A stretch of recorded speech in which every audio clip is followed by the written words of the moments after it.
Buenos días aún a todos los hermanos, amigos que nos acompañan en esta mañana. Estamos contentos de poder estar reunidos alrededor de su palabra para poder ser exhortados por Dios. Los quiero invitar a orar por este tiempo que vamos a pasar juntos, un tiempo especial, hermanos, así que intentemos sacarle provecho a este tiempo que pasamos juntos. Quizás en la semana cada uno por su cuenta va a la palabra de Dios, el Señor le habla, pero una vez a la semana tenemos el privilegio de juntarnos, de reunirnos como iglesia, de congregarnos y escuchar juntos lo que el Señor quiere hablar a nuestras vidas. Así que disfrutemos este tiempo y, como les dije, intentemos aprovecharlo. Vamos a orar antes de comenzar con la exhortación de la palabra. Amado Padre, te damos gracias, Señor, por este día. Agradecemos porque tenemos tu palabra, porque la tenemos en nuestro idioma, porque podemos acceder libremente a ella, porque podemos, Señor, decir con toda libertad que tú eres el Dios único, verdadero, y no tenemos, Señor, quizás mayores problemas como los que tienen otros hermanos en otras partes del mundo. Padre, ayúdanos, Señor, a ver estas bendiciones que tenemos y a poder vivir a la altura de ellas, Señor. Ruego, Señor, para que tú nos seas hablando a nuestros corazones, Señor, seas transformándonos, Señor, en esta hora. Ayúdame, Señor, a mí a poder exponer lo que tú ya has dicho con claridad, Señor amado, y que esto sea un acto de adoración hacia ti, que podamos glorificar tu nombre, seguir glorificándote así, tal cual como estábamos cantando, como orábamos. Sigamos, Señor, alabándote a ti, Señor, por medio de la predicación. Te pedimos esto en el nombre de tu Hijo amado, Jesucristo, nuestro Salvador. Amén. No sé si está de acuerdo conmigo, pero yo creo que todos en algún sentido queremos ser libres. Todos los seres humanos en algún sentido queremos libertad. Y aún nosotros como creyentes también deseamos cierto tipo de libertad muchas veces. No sé si usted alguna vez ha soñado, ha pensado en tener quizás esa anhelada libertad financiera, el poder dejar de sufrir con los cardos y las espinas, el poder tener su terreno en el campo y estar allá tranquilo, que nadie lo mande. Todos en algún sentido deseamos libertad financiera, los más jóvenes quizás libertad de sus padres, o incluso algunos adultos aún quieren la libertad de sus padres, libertad para ser quien queramos ser nosotros, libertad para mostrarte tal cual como eres.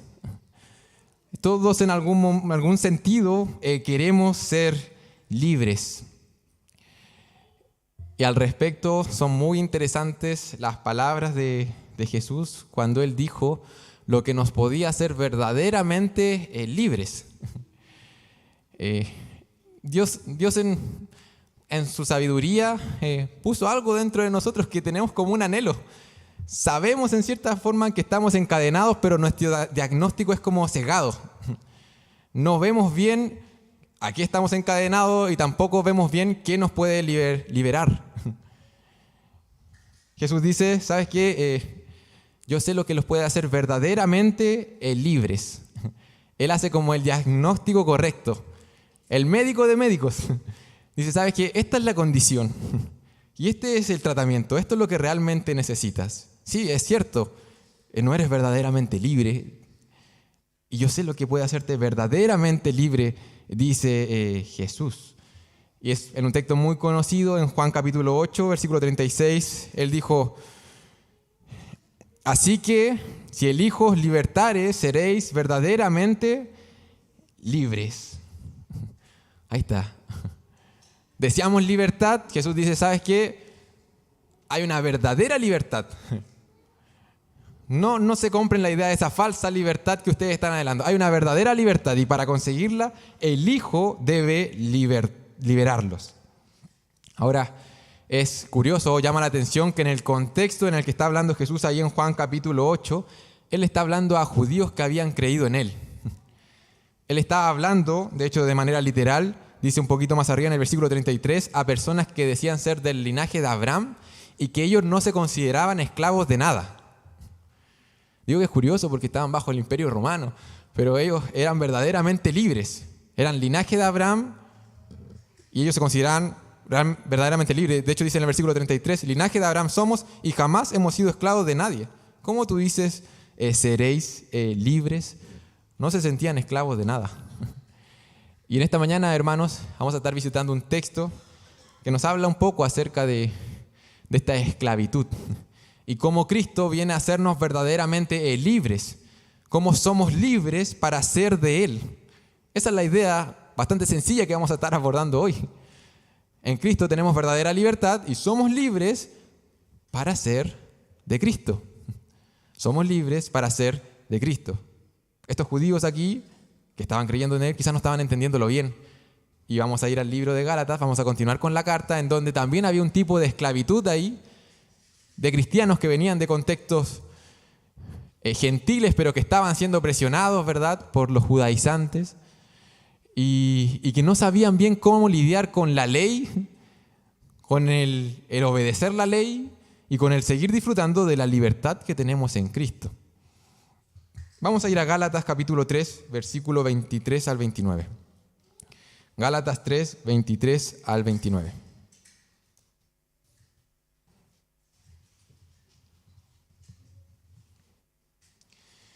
Somos libres para ser de Cristo. Gálatas 3, 23 al 29. Y dice la palabra de Dios: pero antes que viniese la fe, estábamos confinados bajo la ley, encerrados para aquella fe que iba a ser revelada. De manera que la ley ha sido nuestro ayo para llevarnos a Cristo, a fin de que fuésemos justificados por la fe. Pero venida la fe ya no estamos bajo ayo, pues todos sois hijos de Dios por la fe en Cristo Jesús. Porque todos los que habéis sido bautizados en Cristo, de Cristo estáis revestidos. Ya no hay judío ni griego, no hay esclavo ni libre, no hay varón ni mujer, porque todos vosotros sois uno en Cristo Jesús. Y si vosotros sois de Cristo, ciertamente linaje de Abraham sois y herederos según la promesa. Estamos viendo aquí en la carta a los Gálatas, ¿cierto?, que Pablo escribe esta carta de reprensión, la carta de amonestación más fuerte que Pablo escribió, una carta en donde ni siquiera podemos encontrar que Pablo destaque cosas positivas de estos Gálatas al comienzo. Doy gracias a Dios por su amor, es evidente hacia todos los pueblos. No, Pablo comienza reprendiendo de inmediato a los Gálatas. Y aquí en el punto en donde estamos en la carta, Pablo ha dejado bien en claro que la salvación no viene por medio de la ley. La salvación no viene por medio del esfuerzo humano. La salvación no viene por medio de tu obediencia. Él ha dejado claro que viene por medio de una promesa que Dios hizo. Viene por medio de la gracia. Ahora, hay una pregunta que surgió en la mente de estos hermanos, y la pregunta se encuentra en el versículo 19, para poder entender en el contexto que se encuentra nuestro texto. Entonces, si la ley nos fue dada para salvar, preguntan estas personas, versículo 19, ¿para qué sirve? ¿Para qué sirve la ley? Y el mismo versículo 19 dice, fue añadida a causa de las transgresiones. A causa de nuestro pecado, Dios dio la ley para exhibir nuestra rebelión. La ley estaba destinada a prepararnos para la obra del Mesías. Entonces, Pablo continúa con ese argumento, hablando acerca del propósito de la ley. La ley fue dada por tu pecado, por nuestro pecado. La ley fue dada para que tú veas la ley y te des cuenta, Señor, soy un pecador. Ese era el propósito de la ley. Y el versículo 23 sigue diciendo, pero antes que viniese la ley, estábamos confinados bajo la fe, estábamos confinados bajo la ley, encerrados para aquella fe que iba a ser revelada. No sé si ven ahí que Pablo está ocupando lenguaje de encarcelamiento, de encerrado, lenguaje que podría ser como la antítesis de la libertad. Antes de que viniese la ley estábamos confinados, estábamos encerrados. Sin la fe en Cristo como Salvador, estábamos encerrados por la ley. Ahora, ¿qué significa eso? ¿En qué sentido las personas están encerradas por la ley? Podemos ver aquí que Pablo le está hablando específicamente a personas de contexto judío. La ley fue dada al pueblo de Israel y ellos estaban encerrados bajo la ley. Ahora, igualmente, en la palabra de Dios en el libro de Romanos afirma de que toda persona tiene la ley escrita en sus corazones. Por lo que en cierto sentido también toda persona está encerrado bajo la ley. Estamos bajo la ley.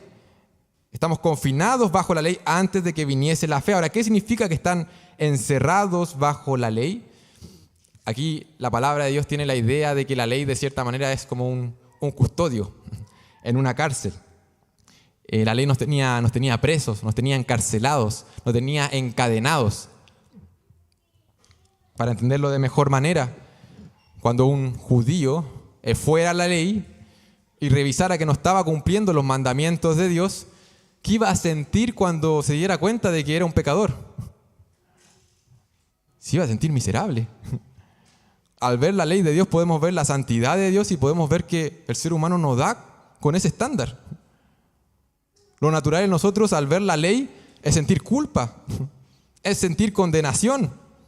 Y ciertamente es así, porque Dios es santo, tiene una norma, la humanidad se revela a esa norma, nos da con la norma y obviamente el resultado es condenación, es culpa.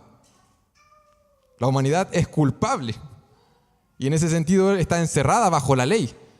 Es como si tuvieran una cadena en el pie y cada día que pasa bajo la ley, esa cadena la aprieta, lo aprieta, lo aprieta. Hay culpa, hay más condenación, hay más y más vergüenza. ¿Ese era el propósito de la ley? Quizás tenemos a veces un concepto errado de la ley en el sentido de que ha sido dada para, de cierta manera, agradar en algún sentido a Dios o sumar méritos a lo que Cristo hizo. Pero podemos decir que sí, la ley revela la santidad de Dios y revela lo que Dios quiere para nuestras vidas, pero el propósito principal era que tú te veas como en un espejo frente a la ley y te dieras cuenta que eres un pecador. Eso era. Ahora la buena noticia no termina ahí. O esta noticia no termina ahí en verdad. El versículo 23 es claro, dice, pero antes que viniese la fe, estábamos confinados bajo la ley, encerrados, ¿para qué? Para aquella fe que iba a ser revelada. Dios no solamente dio la ley.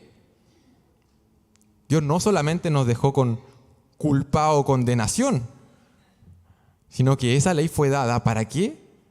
Para llevarnos a esa fe que iba a ser revelada. A veces, hermanos, cometemos el error. Yo recuerdo a muchos jóvenes que han pasado por este lugar.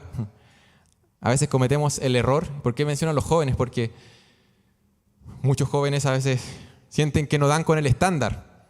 Aún no solamente les pasa a los jóvenes, sino que a los adultos igual. Que no dan con el estándar. Vienen a este lugar y vemos que todos los hermanos son piadosos y sentimos que nosotros nos damos con el estándar, nos damos con el estándar, nos damos con el estándar. Y es que hay un estándar, hay una norma. Hay una santidad con la cual nadie verá a Dios si no es alcanzada. Hay un estándar, hay una norma, tenemos un Dios santo, santo, santo. Ahora muchas veces pasa que aquel joven que viene y ve que, ¿sabes qué? Yo no soy como ustedes, no doy con el estándar, no doy con la norma, soy un pecador, tengo culpa, tengo vergüenza, tengo condenación. Y cometemos el error, hermanos, de quedarnos ahí y no llevar a ese hermano a esa fe que iba a ser revelada. No sé si lo puedes ver. Ese hermano que se siente con culpa, con vergüenza, con condenación, siente que no da el ancho. ¿Qué es lo que necesita ese hermano? Necesita esa fe, necesita la buena noticia del Evangelio, necesita a Jesús. Lamentablemente muchas personas pasan por acá, se sienten así y se van. Porque dicen, ¿sabes qué? Necesito ser lo suficientemente piadoso para quedarme en este lugar. Y no es así. De hecho, necesitas ser lo suficientemente quizás como pecador. Porque necesitas verte de esa manera ante la ley para poder necesitar un Salvador. Y es por eso que la palabra dice, bueno, estaban confinados bajo la ley, encerrados, ¿para qué? Para aquella fe. Ese era el propósito, hacia allá apuntaba. Muestra tu pecado en preparación de aquel Salvador. Ahora, en el Antiguo Testamento, en el Antiguo Pacto, quizás las promesas de gracia o las bendiciones que íbamos a tener en Cristo no se veían claramente, pero sí el pueblo estaba a la espera de un Mesías. El pueblo estaba a la espera de aquel que iba a cumplir con la ley. Ellos sabían que no, Dios sabía que no iban a dar con el estándar, es por eso mismo que tenían que hacer sacrificios, derramar sangre. En el Antiguo Testamento, en la vida de Abraham, en Gálatas se está mencionando acá, en aquella dispensación, ellos estaban mirando hacia adelante, hacia aquel Redentor que iba a venir. Y hoy nosotros, hermanos, miramos hacia atrás, a aquel Redentor que ya vino. No nos quedamos con esa culpa, con esa condenación, con esa vergüenza. Miramos la ley, nos vemos como un espejo en la ley y corremos al Salvador. De hecho, en el versículo siguiente, en el versículo 24, lo dice claramente. Dice, la ley era nuestro ayo para llevarnos a Cristo. De manera que la ley ha sido nuestro ayo para llevarnos a Cristo, a fin de que fuésemos justificados por la ley, por la fe. Ayo, otra palabra que no ocupamos demasiado, ¿cierto? Literalmente, la palabra, normalmente no me gusta traer palabras en el griego, pero esta es una palabra que todos conocemos. Literalmente la palabra ayos es pedagogo. La ley ha sido nuestro pedagogo. Ahora, quizás la idea de un pedagogo hoy en día, o de un profesor, un maestro, es un poco diferente a la que se tenía en esa época. De aquel pedagogo, de aquel ayo. En los tiempos de Cristo, aquel ayo, aquel pedagogo, era más bien, normalmente era un esclavo que era contratado por las clases más acomodadas y que era el encargado de cuidar a los niños cuando salían de la casa, era el encargado de llevarlos al colegio y muchas veces también era el encargado de disciplinarlos. Quizás un término mejor que profesor o maestro, como pensaríamos en un pedagogo hoy en día, sería un guardián, un tutor, alguien que los tiene ahí, encerraditos. Y eso es la terminología que se estaba ocupando en el versículo anterior. En ese sentido, la ley ha sido nuestro ayo, nuestro pedagogo, nuestro guardián, nuestro tutor. ¿Para qué? Para llevarnos a Cristo. Esto quiere decir que la ley pone de manifiesto nuestro pecado, nuestras rebeliones y nos muestra nuestra necesidad de un Salvador.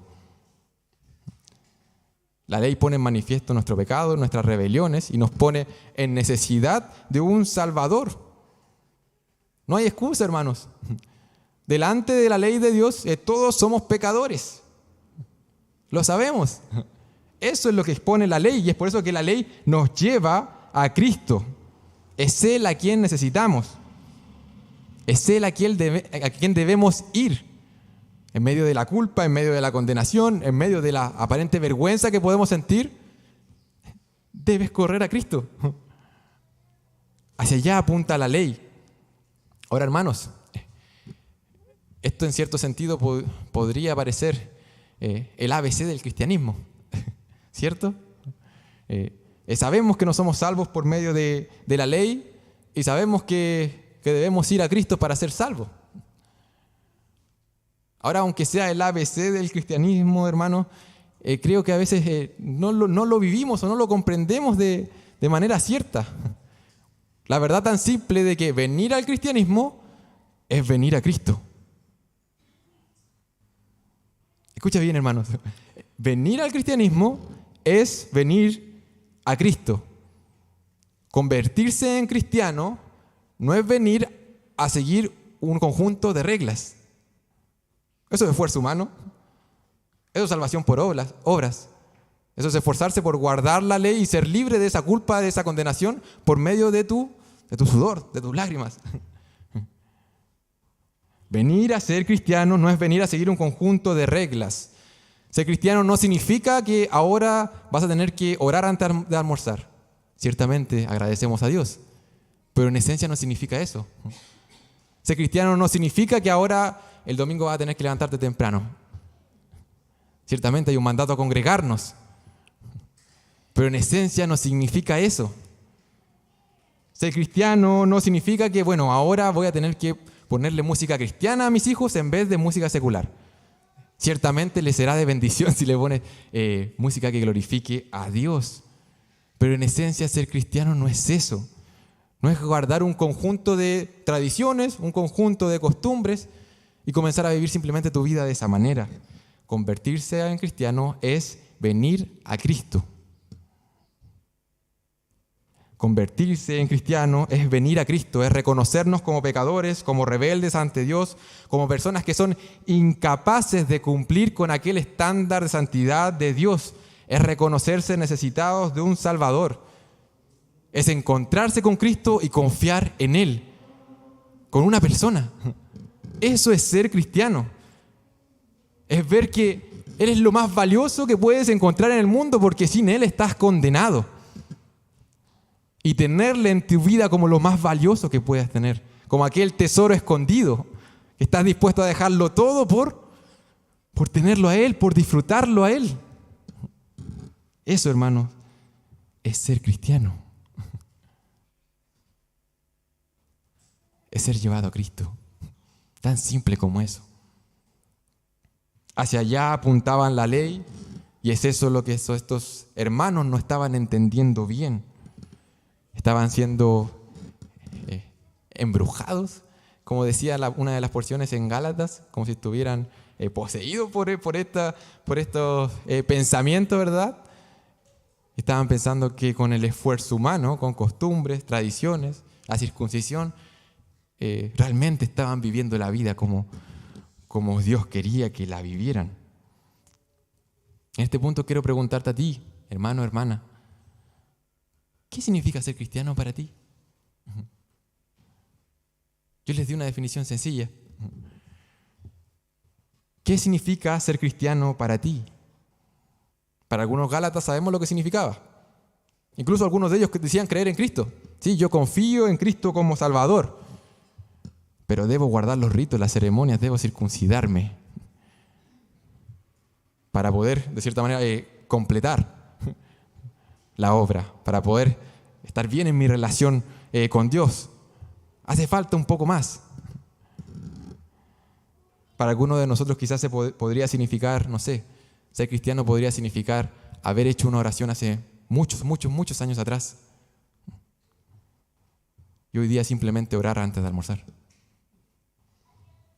Cómo nuestras vidas están mostrando que nos hemos encontrado con una persona. Cómo nuestras vidas están mostrando que nos hemos encontrado con Jesús. Porque eso es ser cristiano. Ser llevado a Cristo, encontrarse con Él. Cómo tu relación con los demás ha sido cambiada porque te has encontrado con Jesús. Cómo tu relación con la iglesia ha sido cambiada porque valoras a Jesús como lo más valioso que puedas haber encontrado en tu vida. Y obviamente valoras a su novia. ¿Qué significa ser cristiano para ti, hermano, hermana? Pablo quiere dejar en claro que venir al cristianismo no significa que ahora tienes que guardar la ley completamente, que tienes que comenzar a esforzarte y esforzarte y esforzarte. No, tienes que venir a Cristo, ese era el propósito de la ley. Y ahora Pablo, de los versículos 25 en adelante, va a comenzar a hablar acerca de este encuentro con Cristo y lo que producen las personas. ¿Sabes qué? Intentar obedecer la ley por tu fuerza va a producir frustración, culpa, condenación. Encontrarse con Cristo, mira lo que va a pasar. Mira lo que Cristo hace en las vidas de aquellos con los cuales Él se encuentra. Versículo 25. Dice, pero venida la fe, ya no estamos bajo ayo. No sé si alguien me puede ayudar leyendo Romanos capítulo 7, versículo 4. Romanos 7, versículo 4.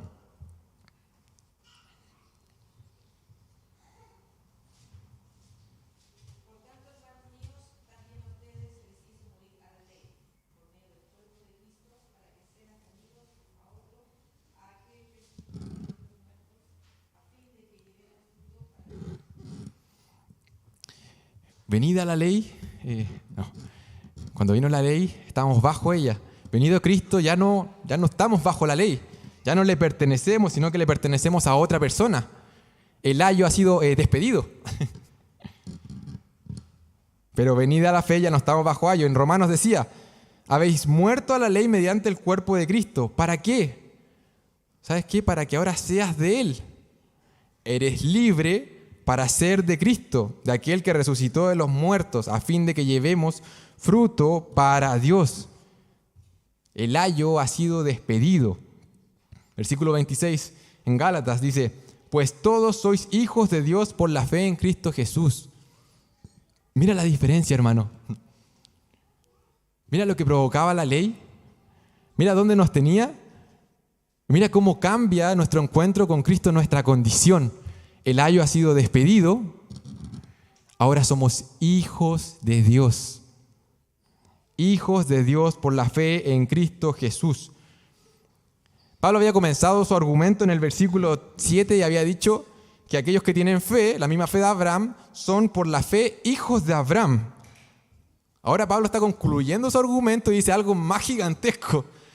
Dice, ¿sabes qué? Por la fe no solamente eres hijo de Abraham porque tienes la misma fe de Abraham, sino que por la fe eres hijo de Dios. Solamente por la fe.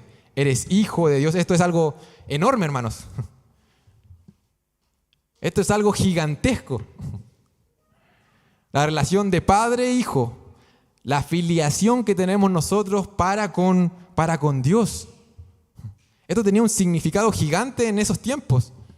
Y aún hoy igualmente tiene un significado muy valioso para nosotros.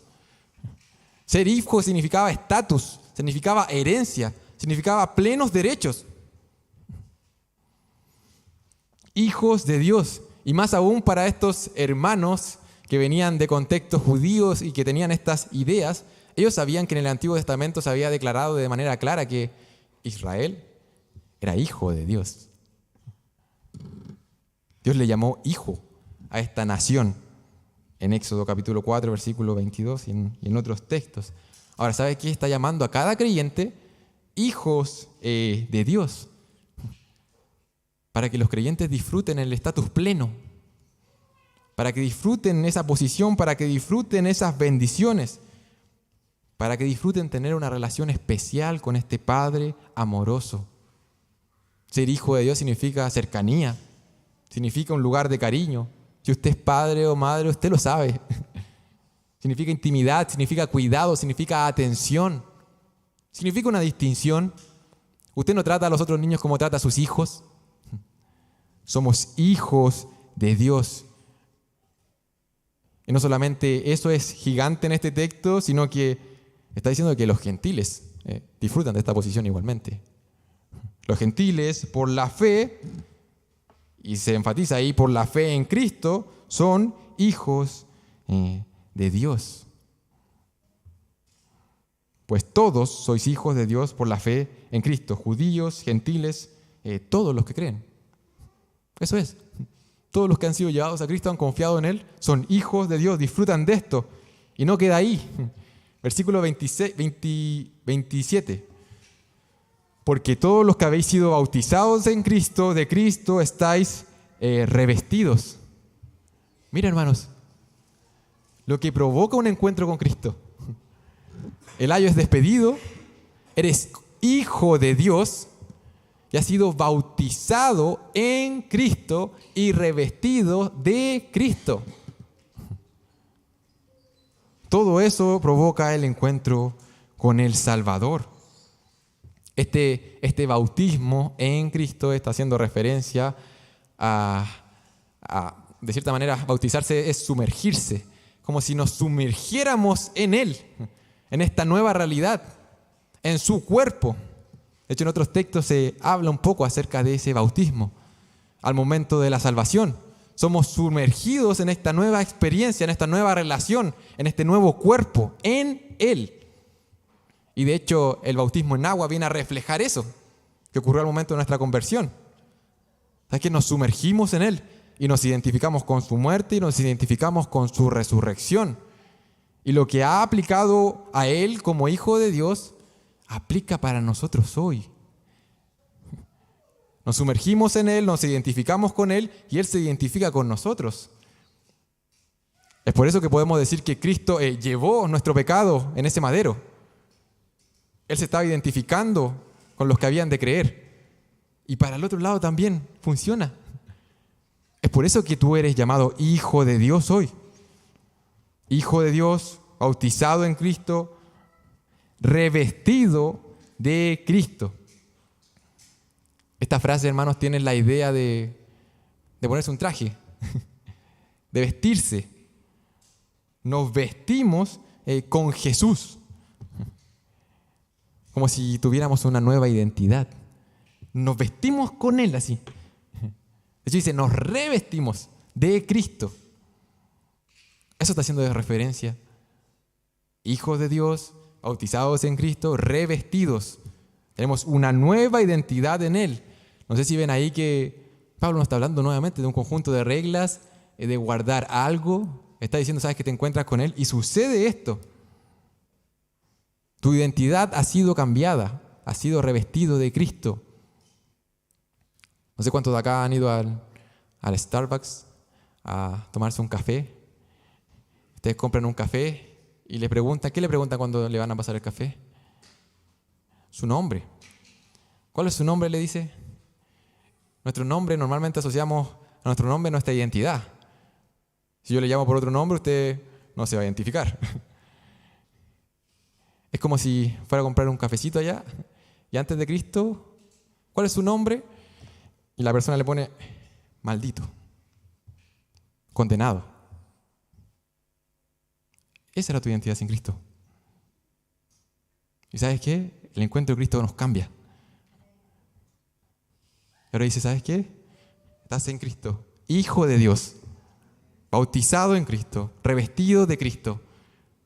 Eso es lo que sucede, hermanos. Eso es lo que sucede con un verdadero encuentro con Cristo. Estamos vestidos de Él. Y tenemos, hermanos, que tener la ropa adecuada cada día para revestirnos de Cristo. La gente debe ver, de cierta manera, que estamos vestidos de Él. Que esa es la nueva vida que tenemos. Como decía Pablo en Gálatas, un poquito más atrás, Gálatas 2, ya no vivo yo, mas Cristo vive en mí. Eso es lo que está diciendo. ¿Sabe que tu antiguo yo murió? Aquel que tenía esa antigua identidad ya no está. Ahora Cristo vive en ti. Estás revestido de Él. El desafío es vivir de acuerdo a esa realidad espiritual. A eso que ya es una certeza. Eso es algo ya real. Ese es tu estatus delante de Dios. El desafío es vivir de acuerdo a esa nueva identidad. Las bendiciones no quedan ahí del encuentro con Cristo. El ayo ha sido despedido. Somos bautizados en Cristo, revestidos de Cristo. Somos hijos de Dios. Y ¿sabes qué? En Cristo ya no hay distinciones. Eres aceptado delante de Dios en Él. En Él. En Cristo, por lo que Él hizo. A pesar de ti. En Él. Mira lo que dice el versículo 28. Dice, ya no hay judío, no hay griego, no hay esclavo, no hay libre, no hay varón ni mujer, porque todos vosotros sois uno en Cristo Jesús. Mira, hermano, las bendiciones que hay en Cristo. Estas distinciones que pone Pablo acá probablemente eran las distinciones de clase más fuertes que existían en la época. Judío, griego, esclavo, libre, varón y mujer. Desde la perspectiva judía, el judío era el elegido por Dios y los demás eran los griegos, los gentiles.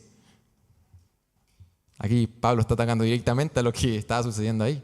Y ¿sabes qué? En Cristo, delante de Dios, si has confiado en Jesús, no hay judío ni griego.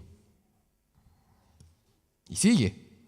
Dice, no hay esclavo ni libre. Lo más probable es que esta era la distinción más clara de, si tuviéramos que dividir dos clases sociales en el Imperio Romano, podríamos decir, estaban los esclavos y estaban los libres. ¿Sabes qué? En Cristo ya no está eso.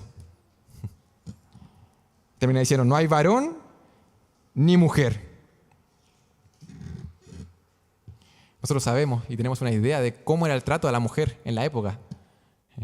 Era prácticamente una posesión. Es un poco ignorante decir que el cristianismo viene a rebajar el valor de la mujer o a ponerla en una posición menor. Al ir a este tipo de texto y ver que la misma sangre preciosa de Cristo que salva a los varones que creen en Él, ¿sabes qué? Es la misma sangre que salva a aquellas mujeres que confíen en Cristo como Salvador. Eso es. Eso es lo que se está diciendo acá. Esto pone de cabeza la cultura en la que se está diciendo.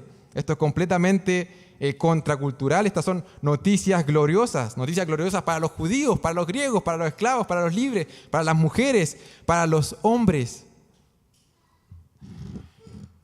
Hay un escrito antiguo que se dice que era de algunos fariseos, una oración que decían, y que decían algo así todas las mañanas. Se dice que decían: gracias Dios porque no nací griego, ni esclavo, ni mujer. ¿No ves ahí el orgullo que hay detrás de decir eso? La confianza en quién eres, en dónde naciste, incluso en tu género. Aquí sabes que eso queda afuera. Lo que importa acá es lo que hizo Cristo. Y si confías en Él, bueno, eres hijo de Dios. Eres hijo de Dios. Todos los creyentes son uno en Cristo. Eso es lo que termina diciendo ahí en el texto. ¿Sabes que no hay distinciones? ¿Por qué? Porque todos son uno en Cristo Jesús. Esas distinciones con las cuales nos encontramos a diario quizás, en el trabajo, en la universidad. Esas distinciones que muchas veces son discriminatorias, ¿sabes qué? Aquí dentro no debieran existir. Son absurdas. No sé si me entiende, hermano, que todas estas distinciones son absurdas dentro de acá. El sentirse más que alguien es absurdo. Porque todos nosotros, si hemos confiado, si estamos entendiendo lo que estamos viendo acá, todos estamos diciendo aquí a una voz: ¿sabes qué? Soy un pecador sin Cristo, merezco condenación, pero en Cristo hoy todos somos hijos de Dios. ¿Qué jactancia hay ahí? No lo hay. Es absurdo traer esas distinciones a este lugar. Ahora, una aclaración. Una nota al pie de la página con respecto a este texto. A pesar de que ya no había judío ni griego en Cristo, en términos salvíficos, obviamente existían diferentes razas. Negar eso era un poco quizás como absurdo, al igual que negar los hombres y las mujeres, los esclavos y los libres. Aún más usted puede encontrar en las Escrituras que, no sé, en Efesios se dan específicamente algunas indicaciones con respecto a la relación entre esclavo, ¿verdad?, y sus amos. Se dan esas indicaciones. ¿Por qué sucede eso? El texto está hablando acerca de nuestra posición delante de Dios y cómo es que llegamos a adquirir esa posición, ser hijos de Dios, ¿sabe qué? Por la fe en Cristo. Pero eso no implica que tu función o tus roles hayan sido eliminados.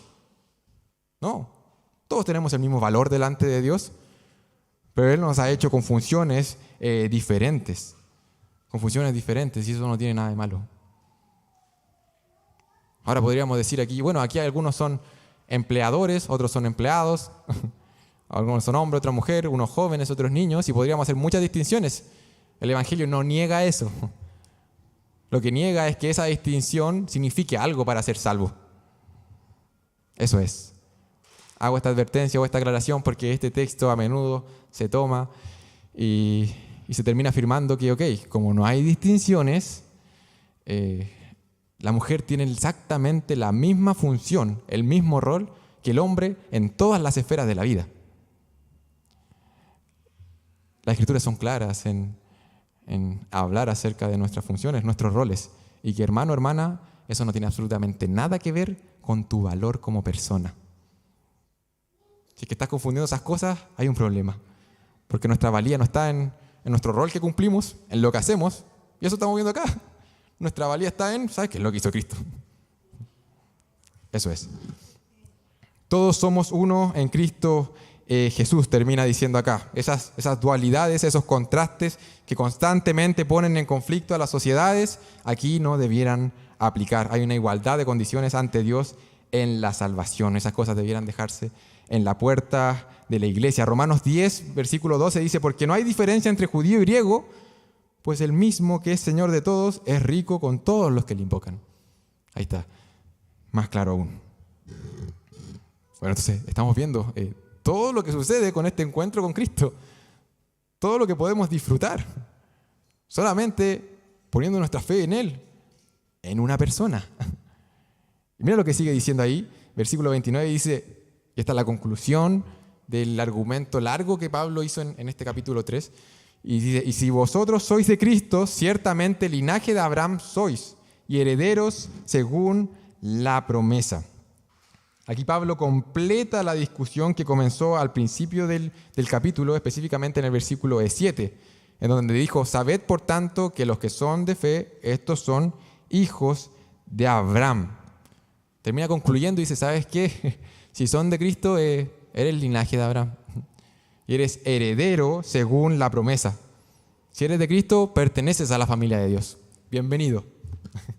Eso es lo que termina concluyendo Pablo. Si eres de Cristo, perteneces a la familia de Dios. ¿Por qué? Porque Cristo hace provisión completa de lo que tú necesitas, de todo lo necesario, para estar en una condición correcta delante de Dios. No puedes agregar ningún otro requisito. De hecho, el concepto de herencia tiene esa idea igualmente. ¿Sabes que eres heredero? Entonces tú no hiciste nada. Fuiste hecho hijo. ¿Cuántos de acá decidieron ser hijos? No sé. Es algo pasivo. Fuiste hecho hijo. Es por eso que hay, una herencia. Más grande, más chica, en términos terrenales. Pero la misma herencia para todos, según la promesa que podemos encontrar en la palabra. Es algo pasivo. El tener derecho a esta herencia. Y solamente lo único que es necesario es estar en Cristo, en Él. No hace falta añadir nada más. Ahora, hermano, hermana, no sé si te has dado cuenta de cómo Pablo llevó su argumento aquí al final, y espero que lo hayamos visto de manera clara. ¿Cómo habló acerca del propósito de la ley? No. La ley no ha sido dada para salvar. La ley tenía que demostrar tu pecaminosidad y que pudieras correr a confiar en lo que ha dicho Dios en sus promesas. ¿Y sabes qué? Ahora que estamos de este lado de la fe, ya ha venido Cristo, que estamos de este lado, tienes que ver ese encuentro con Cristo y darte cuenta de todo lo que tienes en Él.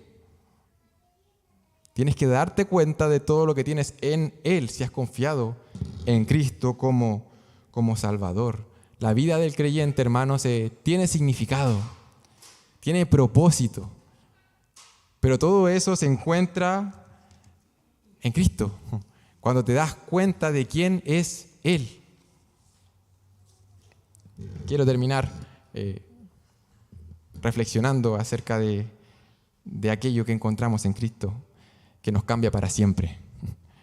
Yo en un momento les comenté qué es lo que significa para nosotros ser cristianos. Con las bendiciones que encontramos en estos textos, con los tesoros que podemos hallar acá, debiera significar algo. Probablemente una persona que se encuentra un tesoro cambia de alguna forma. Ha encontrado algo valiosísimo. Cambia la manera incluso de pensar, las decisiones que va a tomar. Estos son los tesoros que acabamos de encontrar hoy. En Cristo eres, y voy a hacerlo una vez más, hermanos, eres libre de la ley, eres hijo de Dios por la fe en Jesús, eres bautizado en Cristo, revestido en Cristo, sin distinción en Cristo, unido en Cristo, propiedad de Cristo, linaje de Abraham, heredero según la promesa. Te hago una última pregunta, hermano. ¿Qué más quieres en tu vida? ¿Qué más necesitas? ¿De dónde viene esa insatisfacción?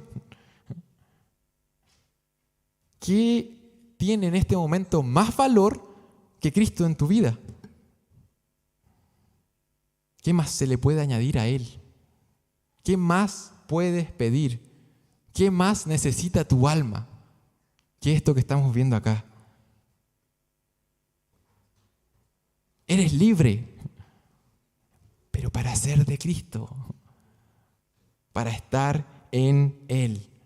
Estos judaizantes, hermanos, estaban haciendo las preguntas incorrectas.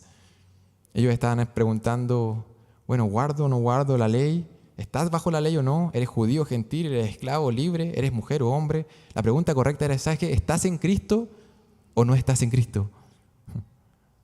Porque si estás en Él, estos son realidades en tu vida. Vamos a orar. Amado Padre Celestial, te damos gracias, Señor, porque tú has provisto todo, Señor, para que hoy no tengamos culpa, condenación y vergüenza eternas.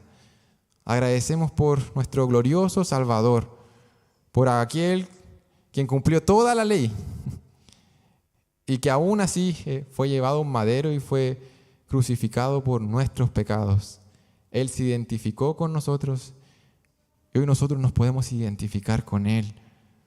Padre, te damos gracias por esta gloriosa unión que tenemos con Jesús, porque estando en Él, encontrándonos con Él, hoy podemos ser hijos de Dios. Podemos tener vidas nuevas, vidas realmente transformadas. Podemos disfrutar de una identidad renovada, una cercanía, una intimidad nunca antes conocida. Padre, ruego para que nos ayudes a poder entender de mejor manera estas cosas. Que la luz gloriosa del Evangelio ilumine nuestro entendimiento. Señor, asómbranos. Ayúdanos, Señor, a poder deleitarnos realmente en estas bendiciones valiosísimas que ya son certezas en nuestras vidas y hemos creído en Jesús. Padre, te ruego que nos ayudes a vivir a la luz de estas realidades, a la luz de lo comprado por Cristo en la cruz. Ayúdanos, Señor, a vivir como verdaderos creyentes, verdaderos hijos de Dios. Te pido esto en el nombre de tu Hijo amado, Jesucristo, nuestro Salvador. Amén.